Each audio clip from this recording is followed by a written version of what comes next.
अक्सर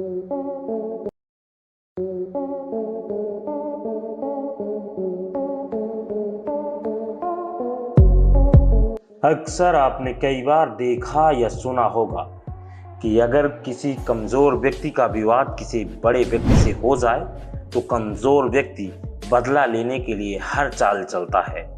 और कई बार तो ऐसा भी होता है कि कमज़ोर व्यक्ति बदला लेने के लिए किसी गुंडा और माफियाओं का सहारा लेता है। हालांकि गुंडा उसकी मदद के बदले तय रकम जरूर लेता है और उसी तथाकथित प्रभावशाली व्यक्ति को सबक भी सिखाता है। लेकिन आज हम आपको एक ऐसे मात्र 16 साल के लड़के की कहानी बताने जा रहे हैं जो अपने हाथों से अपराध करवाने के लिए सोशल मीडिया पर विज्ञापन निकालता था। उम्र में छोटा लेकिन अपराध की दुनिया का बेताज बादशाह, जिसे ना जाने दुनिया के कितने नई उम्र के लड़के उसे फॉलो किया करते थे और आज भी फॉलो करते हैं।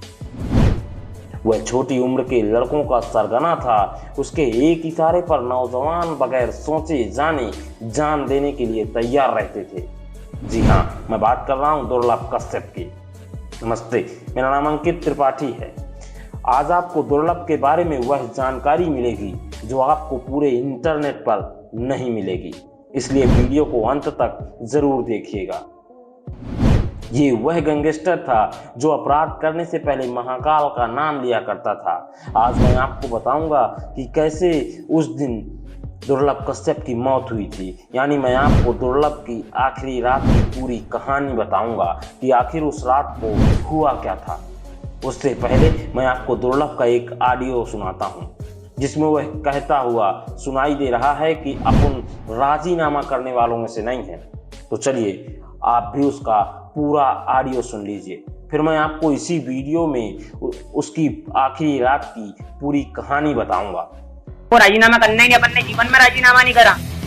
अपन शुरू से लड़े और एंड तक लड़ेंगे, जब तक मरेंगे नहीं। अपन राजीनामा करने वालों में से नहीं है। हाँ, ये बात जरूर हो सकती है कि अपन उन्हें भूल जाएं। बाकी बैठ के कोई बात नहीं होगी ना, कभी राजीनामा होगा, दे जाओ, खिलाफ देना है, जो देना है दे जाओ, उससे फर्क नहीं पड़ रही अपने को। बाकी राजीनामा जीवन में कभी नहीं करेगा दुर्लभ, आज तक नहीं करा है और आगे भी कभी नहीं करेगा। माथे पर तिलक, आंखों में सुरमा, कंधे पर काला गमछा और अपराध से पहले महाकाल का नाम। उज्जैन में दुर्लभ कश्यप गैंग की यही पहचान है।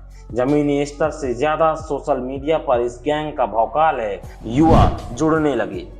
16 की उम्र में दहशत फैलाने के लिए उसने अपना एक गैंग सा तैयार कर लिया था। भीड़ को बढ़ता देख दुर्लभ कश्यप ने उज्जैन में अपराध की दुनिया में कदम रख दिया। देखते ही देखते उज्जैन शहर में उसका नाम हो गया। इसके बाद वह छोटी मोटी वारदातों को अंजाम देने लगा। दुर्लभ कश्यप गैंग एक कॉरपोरेट कंपनी की तरह काम करता था। गैंग का अपना स्टाइल और ड्रेस कोड था। दुर्लभ कश्यप गैंग के इसी स्टाइल के युवा फैन हुए जा रहे थे। पढ़ाई की चिंता छोड़कर युवा दुर्लभ कश्यप के गैंग से जुड़ रहे थे। फरवरी 2017 में दुर्लभ के ऊपर पहली बार पुलिस ने मामला दर्ज किया। तब उसने अपने साथियों के साथ 18 साल के एक लड़के पर चाकू से वार कर दिया था। हालांकि उसमें अगले आदमी को ज्यादा चोट नहीं आई। ये गैंग हर अपराध करने के बाद सोशल मीडिया पर जानकारी जरूर देता था। वैसे भी सोशल मीडिया में जानकारी देना गैंगस्टरों के लिए एक ढर्रा जैसा बन चुका है। पहले अपराध करना, फिर सोशल मीडिया पर शेख भगाड़ना इस गैंग की आदत बन चुकी थी। फिर जनवरी 2018 में दुर्लभ पर हत्या का पहला मुकदमा लगा। दरअसल 11 और 12 जनवरी की दरमियानी रात दुर्लभ और उसके साथियों की मुठभेड़ एक डाक परिवार से जुड़े कुछ लड़कों से हो गई थी। दोनों गुट अपने अपने घायलों को लेकर जब उज्जैन के सिविल अस्पताल पहुंचे तो यहाँ फिर इनका झगड़ा हो गया। दुर्लभ गैंग के लड़कों ने अर्पित उर्फ कान्हा पर चाकू से हमला कर दिया। उसे गंभीर हालत में अस्पताल में दाखिल कराया गया।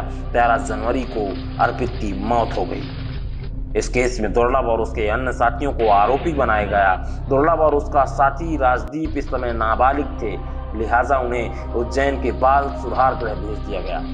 करीब 4 महीने बाल सुधार गृह में रहने के बाद दोनों को इस केस में जमानत मिल गई। फिर साल 2019 में विशेष सुधार गृह से निकलने के बाद दुर्लभ और उसके कुछ दोस्तों ने इंदौर में एक फ्लैट किराए पर ले लिया। दुर्लभ का एक करीबी साथी राजदीप मंडलोई भी उस समय दुर्लभ के साथ था। राजदीप दावा करता है कि इस बार दुर्लभ में काफी बदलाव आ गए थे। वह नशा करना लगभग बंद कर चुका था और अपना बिजनेस शुरू करने की योजना भी बना रहा था। लेकिन कुछ महीनों बाद ही लॉकडाउन लग गया और हमें सभी को मजबूरी में उज्जैन लौटना पड़ा। अब धीरे धीरे दुर्लभ फिर क्राइम की तरफ बढ़ने लगा। रोजाना उससे मिलने दूर दूर के लड़के आ रहे थे। दुर्लभ के घर में अक्सर भीड़ लगी रहती थी। वहां दुर्लभ की मम्मी ने घर का एक हिस्सा दुर्लभ के लिए खाली कर दिया था। सभी लोग वहीं बैठते थे।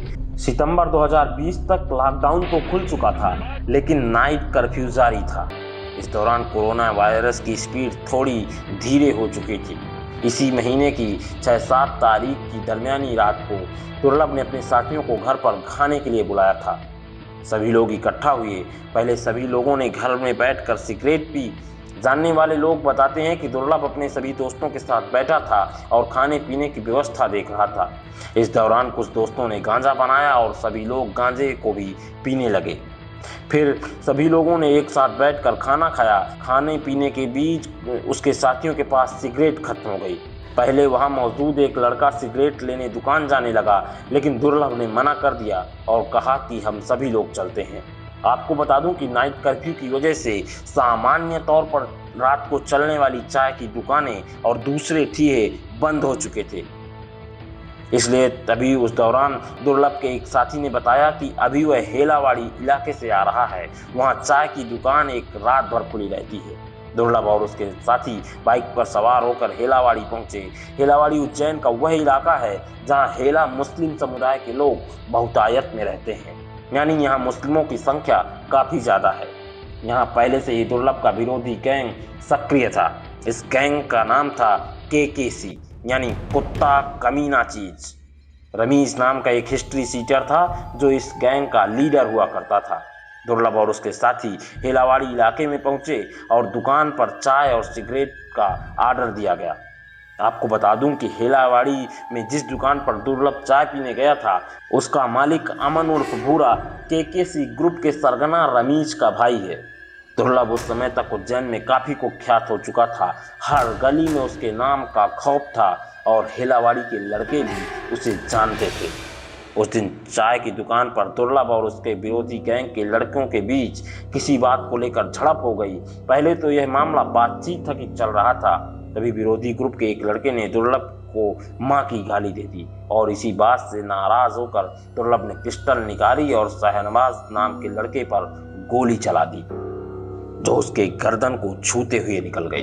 पहले तो दोनों ग्रुप भिड़ गए, लेकिन केकेसी ग्रुप के लड़कों की संख्या काफी हो रही थी और लगातार दुर्लभ के दोस्त मार खा रहे थे। इसके बाद दुर्लभ के दोस्त धीरे धीरे भागने लगे और थोड़ी देर बाद दुर्लभ अकेला पड़ गया। तभी सभी लोगों ने उसको पकड़ लिया और शहनवाज ने चाकू निकालकर उसके शरीर पर वार किया। दुर्लभ पहले तो अपने साथियों को चिल्ला रहा था, लेकिन कुछ मिनट बाद वह सदा के लिए शांत हो गया। इसके कुछ घंटों बाद पुलिस मौके पर पहुंची। उसे दुर्लभ की नंगी लाश गली में पसरी हुई मिली। पोस्टमार्टम रिपोर्ट के अनुसार दुर्लभ को 30 साल से ज्यादा चाकू मारा गया था। सोशल मीडिया पर दुर्लभ अपनी मौत के बाद एक कल्ट के तौर पर उभरने लगा। दुर्लभ की अंतिम यात्रा सोशल मीडिया पर बड़ा इवेंट बन गई। कई नौजवान जो दुर्लभ को व्यक्तिगत तौर पर जानते भी नहीं थे, उसकी अंतिम यात्रा में शामिल हुए और इस अंतिम यात्रा को अपने सोशल मीडिया हैंडल से लाइव किया। आज भी आपको सोशल मीडिया पर दुर्लभ के अंतिम यात्रा के कई वीडियोज मिल जाएंगे। चारों तरफ आपको लोग नजर आएंगे। दुर्लभ की हत्या के 2 महीने बाद जेल से यह खबर सामने आई कि इस हत्याकांड के मुख्य आरोपी सिराज बाबा ने जेल में आत्महत्या कर ली है। खैर, आप दुर्लभ कश्यप के बारे में क्या सोचते हैं, हमें कमेंट